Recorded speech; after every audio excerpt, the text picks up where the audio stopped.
$30,000? I spent it for mama. We got married and became a family, so it's all good, right? I never imagined John would be such a mama's boy. Indeed, I had heard rumors at work before, suggesting that Mr. Cooper seems to have a mother complex.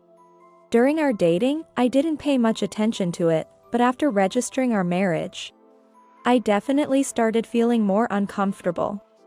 I wanted to believe it was just my imagination and had stayed quiet until now. But it's become too much to just ignore. What is John thinking, anyway? I never thought he'd casually spend such a large amount of money, even if it's for his mother. He probably thinks it's just the wedding expenses, but didn't he listen to me? I just told him about it recently. His silly plans, hatched with his mother, might be unnoticed by them, but they're obvious to me. I'm determined to make them regret trying to trap me. I'm Kristen Cooper, 30 years old. A dedicated and earnest worker. I recently registered my marriage with my husband, John Cooper, after an office romance. John is 32, 2 years older than me. John, who I've worked with in the same department for about 5 years, was known as a bright and kind person. He was popular among colleagues, and I secretly had feelings for him. John was not only good at his job but always kind to everyone. It was surprising even to me when someone as popular as him started dating me. One day, after a colleague made a mistake and I had to cover for it, working overtime, John, who should have already left, came back with coffee in hand. "Here's something for you." "I'll help out, what should I do?" His innocent smile seemed so radiant to me. I initially refused his help since he was my senior, but John insisted. "Why?" "It's faster if we do it together." From that day on, our relationship deepened. We started going out for drinks more often after work, and a few months later, John confessed his feelings to me. Of course, I had no reason to refuse, and that's how our relationship started. On our 1-year anniversary, John proposed to me. We decided to register our marriage first and plan a lavish wedding later, as per John's wish. We're currently working hard and saving money to have our dream wedding. I inherited a house and land from my parents who passed away early. Living with John in that house, we hoped to save money faster since we didn't have to pay rent. A month after registering our marriage with John, I was enjoying a happy and fulfilling newlywed life, both at work and in my marriage. Then, one weekend, while we were watching a movie at home, John's mother called him suddenly. Seeing John turn pale and start preparing to leave hastily after the call, I asked, "Did something happen to your mother?" He replied in a panic, "Mama. Something urgent seems to have happened to Mom. I'm worried, so I'm going to see her." And then he left me alone and went out. It was the first time I saw John so flustered. An emergency with his mother. Considering how rushed John was, I thought she might have had an accident. And I became worried too. I didn't want to call John while he was driving, so I sent a message saying, "Please let me know what happened to your mother," and just prayed for their safety. A few hours later, I got a reply from John. He wrote, "Just got back from the hospital. Mom seems to have tripped at the entrance. It's just a minor sprain." Relieved that it was just a sprain, I asked when he would be coming home. He replied, "Mom's worried. So I'm going to stay at her place and watch over her tonight. I've already contacted work to take a leave tomorrow." A minor sprain, yet he's taking leave. I thought, but then remembered that John has no father. And his mother is his only family, so it's natural for him to be worried. I sent a message back, "Understood. Wish your mom a speedy recovery." And decided to rest for the day. The next day, when I went to the office, I overheard a conversation in the break room that I wish I hadn't heard. It was about John's reputation, with comments like, He still calls his mother mama.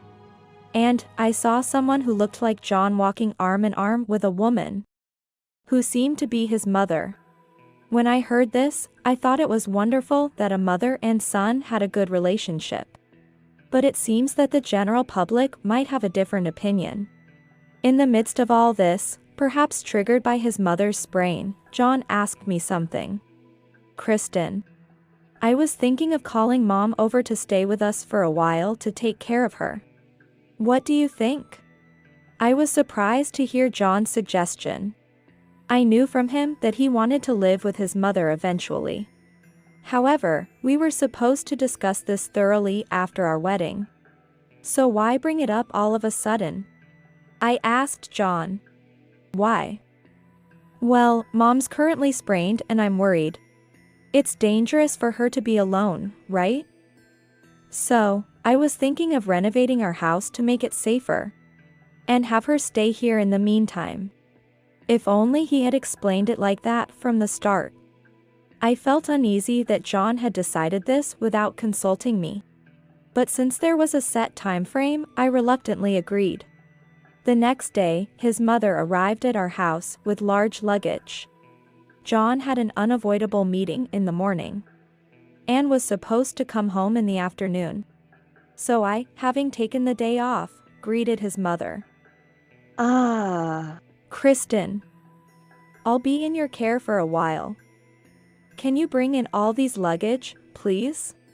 She then instructed the delivery personnel, just leave everything at the entrance.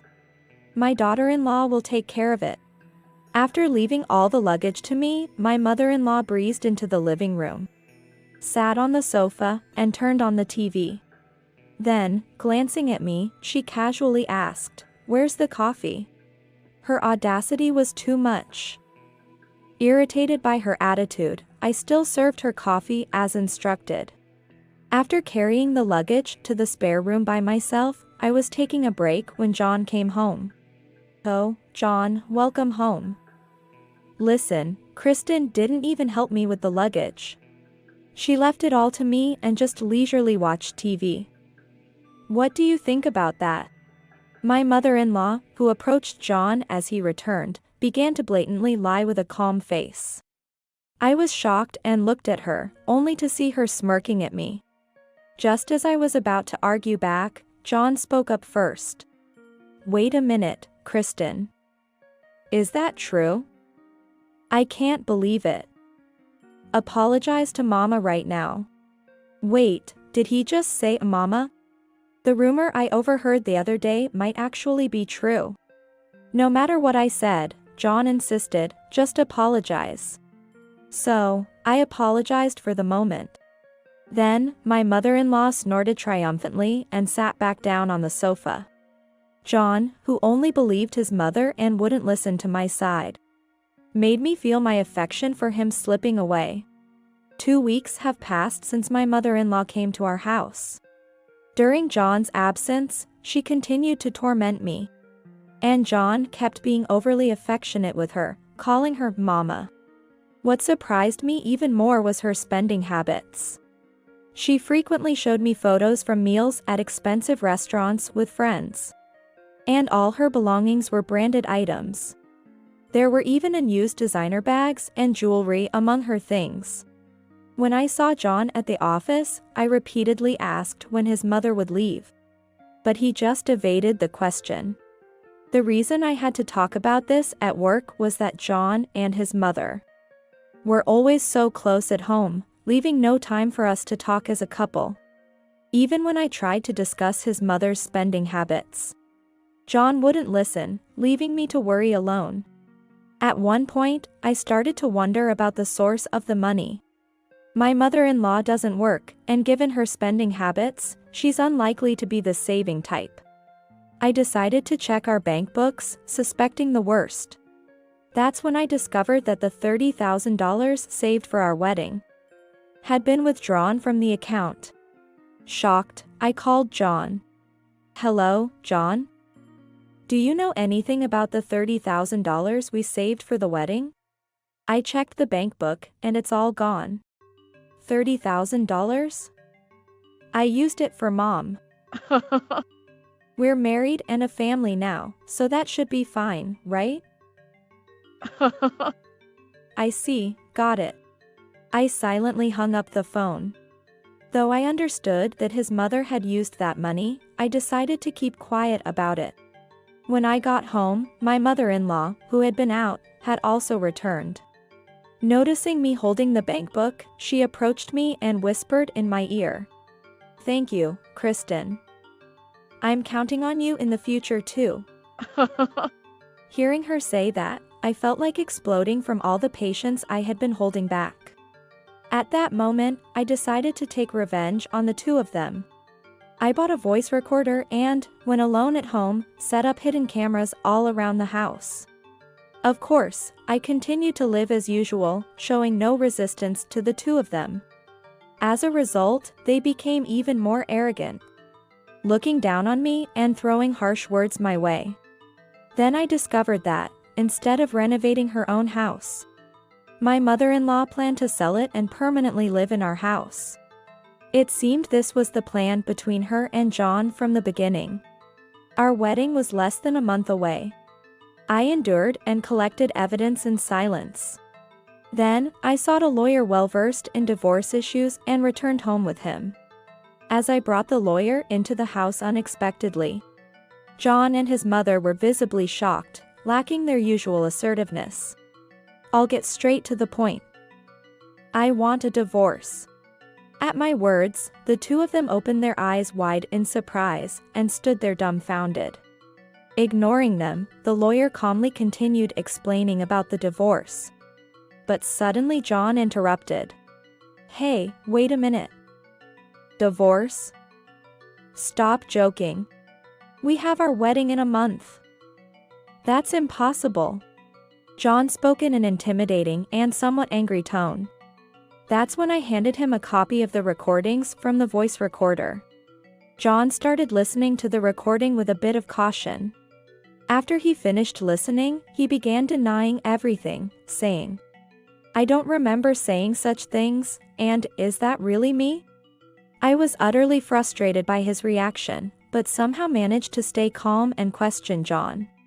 "You never listened to me, no matter how many times I tried to talk to you. You love and care about your mother more than me, right? There's no point in being married to me, is there? What are you talking about? Mama gave birth to me and raised me. Of course, she's more important than you." "Mama, you stopped calling her a mom? It's great to care about a parent, but don't you think you're going too far?" John tried to retort, but I let the lawyer continue speaking. Clearly, John was not convinced. Then, as if just remembering, he asked about the wedding. I suggested canceling the wedding and proposed that he should pay the cancellation fee.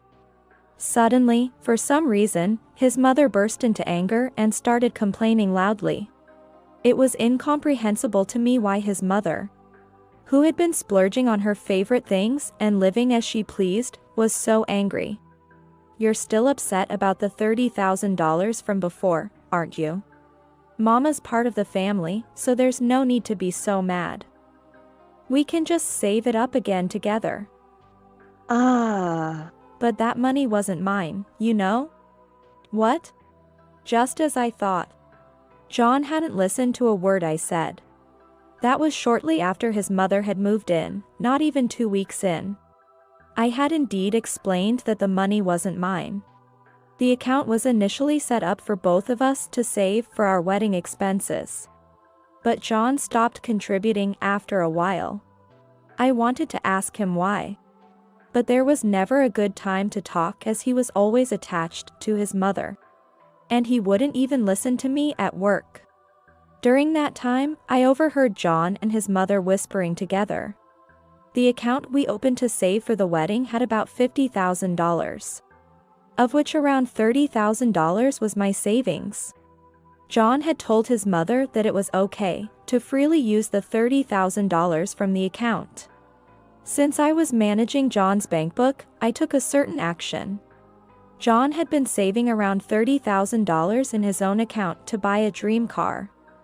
I transferred that money to my account and gave John the money from the joint account, making it his share.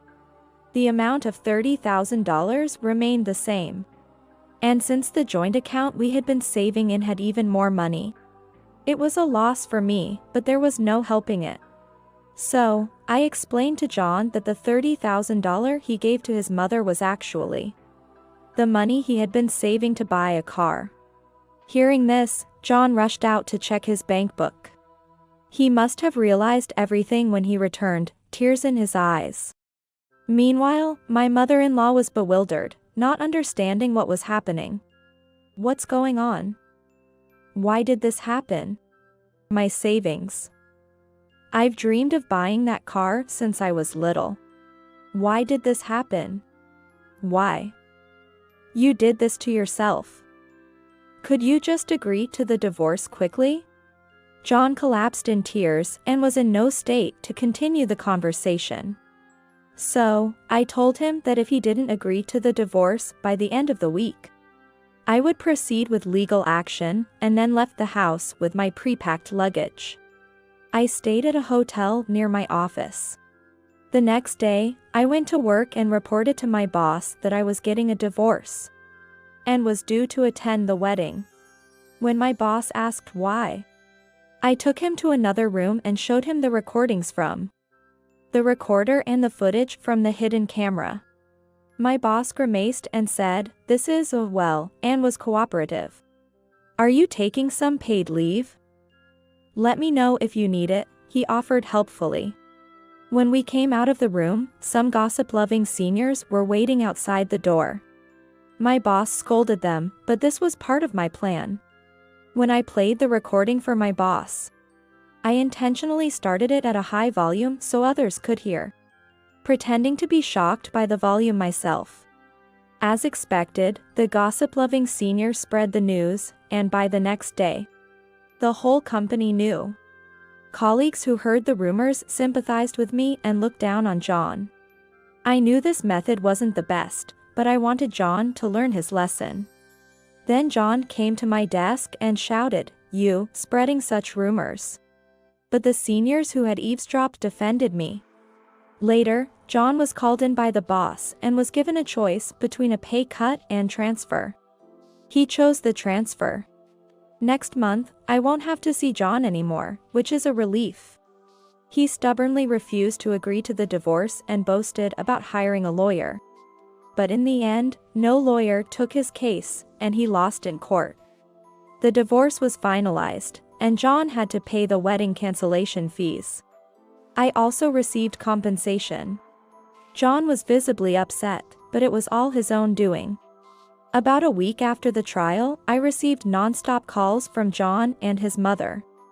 Thinking it best not to answer his mother's calls, I decided to pick up John's. Finally, you answered. What's this all about? Some guys came and told us to leave, do something about it. It's John's house, how can we be told to leave? What are you planning, Kristen? Mama, just go over there for now. I'll handle this. I could hear this exchange over the phone. From the mother-in-law's comments, it seemed John had told her the house was his. I instructed John to put the phone on speaker mode and decided to explain the truth to his mother. Mother, you seem to be misunderstanding something. That house and land are mine, inherited from my parents. It's not John's. And I've decided to sell this house filled with memories of my parents. Both of you need to leave quickly, please. Hearing my words, my mother-in-law burst out, "What do you mean? That can't be right." I could hear John trying to calm her down over the phone, but it was futile, so I quietly hung up. After that call, I had a few peaceful days. Although staying at the hotel was comfortable, I decided it was time to move properly and began looking into buying a condo. As I was visiting various real estate properties, I encountered the last person I wanted to meet. Since I had told them to leave, they must have been looking for a new place to move to. By chance, I ran into John and his mother. After whispering to each other for a bit, they approached me and said this. Hey, Kristen. Long time no see.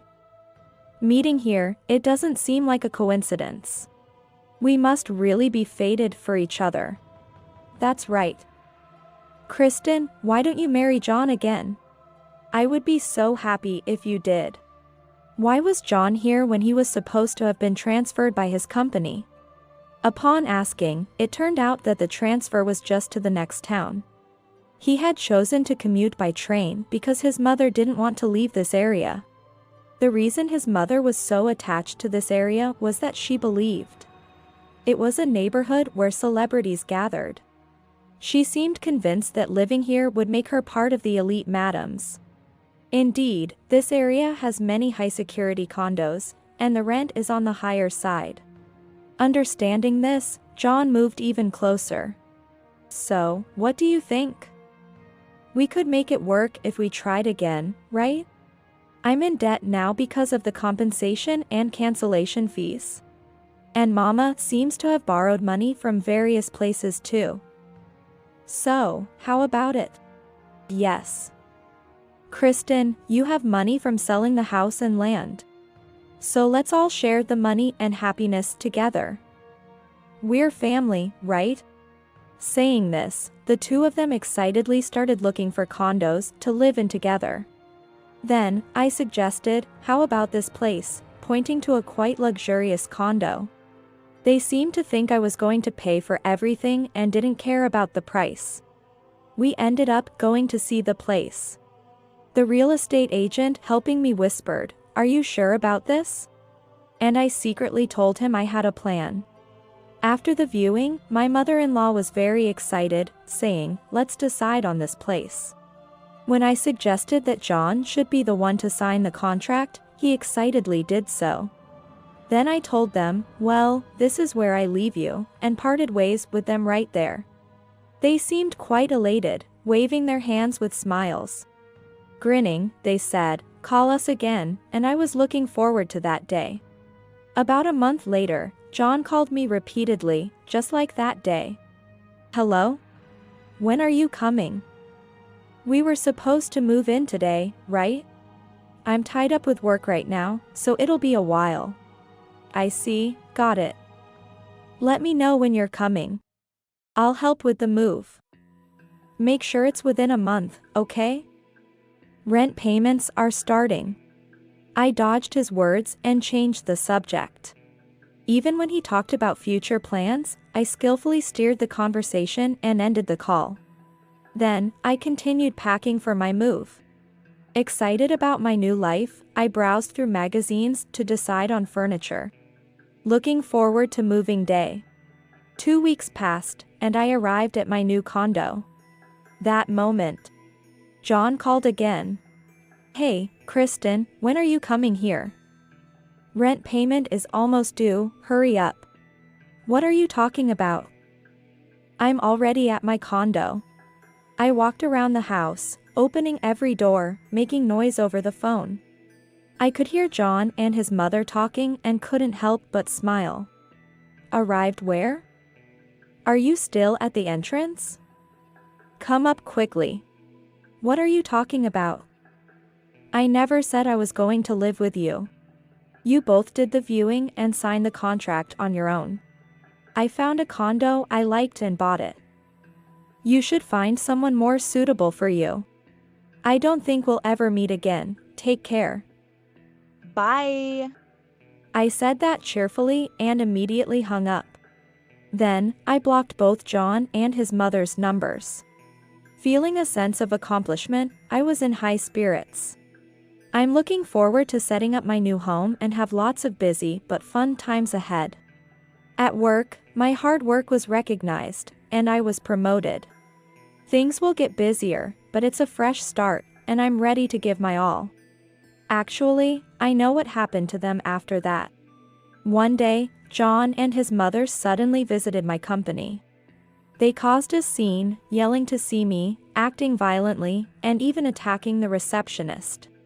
However, they were immediately subdued by the security guards. And someone from the company called the police. They seemed to continue causing trouble and were taken away by the police. The rent for the condo I had suggested to them that day was $1,800 a month. Of course, neither of them could afford such an amount. And they had to move out within a month, as I heard from the real estate agent. John, apparently, embezzled funds from the company he was transferred to in an attempt to reduce his debts.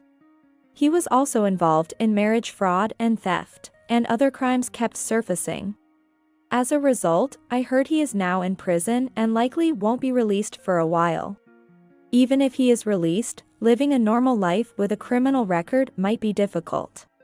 However, that is no concern of mine. On the other hand, with John arrested, his mother had to find a job and live on her own. She started working as a cleaner but was soon fired due to her self-centered nature and poor interpersonal relationships. She didn't last long in any job and kept moving from one to another. Exhausted, his mother sought comfort in a nightclub, where she fell for a man and spent lavishly, incurring a massive debt. Unable to pay back, she is now on the run, struggling even to pay the interest. Since she's been fleeing, I haven't seen her or heard any rumors about her. Though I think John and his mother are in a difficult situation, it's a result of their own doing. I learned a lesson that one's bad actions always come back to haunt them. I am grateful for the opportunity to use them as negative examples and reevaluate my own actions. Why I could hear such information from the real estate agent is because we started dating after that incident. Normally, sharing client information is confidential, but I asked him out of curiosity about their whereabouts. When I told him about their situation, he laughed and said, "I care about my mom too, but I'm not a mama's boy, you know." He has a good relationship with his parents, but it's different from being a mama's boy. The man I'm living with in the condo I bought contributes equally to the living expenses and supports me. He doesn't interfere with my work, lets me do what I want, and is genuinely kind. We don't have any concrete plans like marriage yet, but we enjoy our time together and understand each other well. His parents seem to like me for some reason and have invited us over for dinner. Interacting with his parents is comfortable, as they maintain a good distance, making it not burdensome at all. I plan to continue being careful with my actions and treating people around me kindly.